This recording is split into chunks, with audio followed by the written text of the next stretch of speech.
你住口！被发时，我们是穿着草鞋上山的。今天，我们仍然可以穿草鞋上山，与他们拼到底。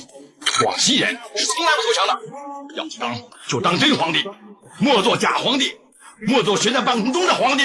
当黄绍竑带着和谈协议的定稿返回南京时，桂系内部产生了很大的分歧。首先是桂系老二掌握40万大军的白崇禧无法接受解放军渡江的条件，严声厉喝拒绝签字。回到武汉后，便以华中绥靖公署的名义发表了声明。随后，和谈的定稿迅速在南京发酵，国民党内的顽固派纷纷反对签字。就连支持李宗仁划江而治的美国大使司徒雷登看到这样的协议，也认为这是一份投降书判决状，不由边看边痛斥南京代表团的软弱无能。因为他已经联想到，如果国民党真签了这份协议，那美国在华的利益将不复存在。可他们哪里知道，张治中等人在北平做出了多大的努力，才换回这样的条件。眼看签字的期限越来越近，南京政府向北平发出了延长签字期限的请求，可收到电报的主席只是扫了2眼，就随手扔在了桌上。问问他们，唐江涨不涨税啊？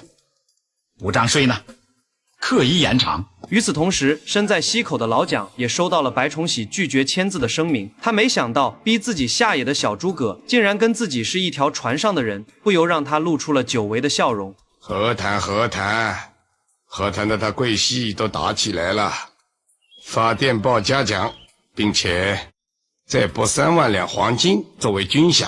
老蒋此举有何深意呢？其实他有2个目的：第一，通过嘉奖裹挟白崇禧，断绝白崇禧想重新签字的念头，让所有人误以为老蒋再次与桂系联手对抗我军；第二，恶化李白2人的关系，分裂桂系。要知道，自从老蒋把钱转移到台湾后，桂系的几十万大军已经好几个月发不出军饷了。现在老蒋突然拨3万两黄金给白崇禧，无异于是雪中送炭。他在给白崇禧释放一个信号：你大哥李宗仁给不了你的，我能给。虽然不能马上起到拉拢的目的，但至少能恶心一下李宗仁，让李白2人相互之间产生芥蒂。眼看签字的期限越来越近，南京也开始变得暗流涌动。李宗仁也知道此时的首都已不再安全，为了保险起见，他让妻子郭德洁先飞回广西桂林暂时躲避。临别之际，两人都当作是最后一面，看着妻子缓缓驶去的车子，让李宗仁也感到了有些许悲凉。送别妻子后，他立刻就来到了总统府。此时的总统府内已坐满了国民党的高官，都在讨论到底要不要签字。此时时间已经来到了4月19日的中午，距离我军给出的签字期限只剩下1天多的时间了。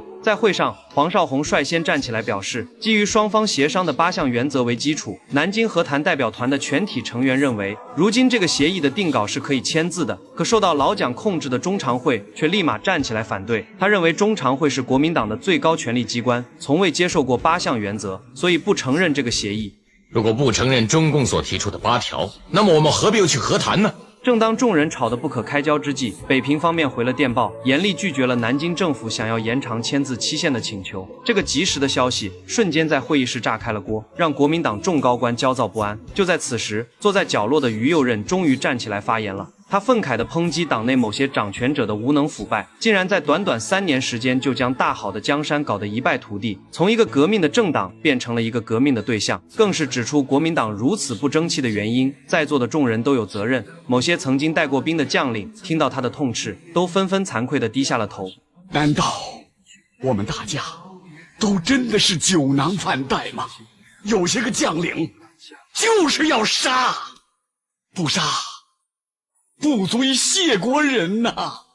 孙总理如果在世的话，绝对不会弄到这般狼狈的地步啊！在场的众人无不被于右任的话所触动，就连李宗仁也流下了悔恨的泪水。19日的晚上，张治中在北平的6国饭店内焦急地踱步着。代表团的众人是多么的希望南京方面能快点传来同意签字的好消息。可当电话铃声响起时，传来的却不是黄绍竑的声音，而是北平告知明日解放军按时渡江的决心。与此同时，身在西口的老蒋也无法平静，已经戒烟戒酒的他竟然罕见地开了一瓶红酒。或许是常年不喝酒，让他早已不能适应酒精的辛辣感，又或许是解放军即将渡江带来的紧迫感，让他难以下咽，直接吐了出来。随后愤怒的他当即摔碎了整瓶酒。相比之下，同为统帅的毛主席却不会因为渡江这点小插曲而影响入睡的心情。从这点也能看出，当时解放军的实力已经非常强大，任何外部的干扰都已然对我军造不成影响。